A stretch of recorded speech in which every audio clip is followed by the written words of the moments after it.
እንዴት ናችሁ? የዛሬ ጤና ምክሬ ራስን መንከባከብ ነው። ብዙ ጊዜ ስለ ሰዎች፣ ስለ ስራ፣ ስለ ግዴታና ስለ ሌሎች ነገሮች ስናስብ ራስን መንከባከብ እንረሳለን። እሱም እጅግ በጣም ጠቃሚ ነው። ራስን መንከባከብ ቅንጦት ሳይሆን የጤና አካል ነው።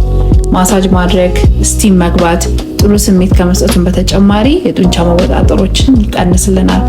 ውጥረትን ስለሚቀንስ ሰውነታችን እንዲዝናናና ሞር ፕሮዳክቲቭ እንድንሆን ይረዳናል። እረፍት መውሰድ ስንፍና አይደለም፣ ለአካልና ለአእምሮ የሚያስፈልግ እንክብካቤ ነው። በተለይ እኛ የጤና ባለሙያዎች ታካሚዎቻችንን ጤናቸው እንዲጠብቁ እንመክራለን። ዛሬ ደግሞ የራሴን ምክር እየተገበርኩ ነው። ጤና ማለት በሽታ ለመኖር ብቻ አይደለም፣ የአካል የአእምሮ እና የስሜት ደህንነትን ጭምር ነው።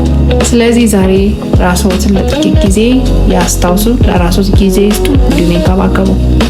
አስታውሱ፣ ሌሎችን ለመንከባከብ መጀመሪያ ራሳችን መጠበቅ አለብን። ራስን መንከባከብ የጤና አካል ነው። ዶክተር ሚሚ ሙላት ነኝ። ሰብስክራይብ፣ ላይክ፣ ኮሜንት ማድረግ አትርሱ። ቴንክ ዩ ፎር ዋቺንግ።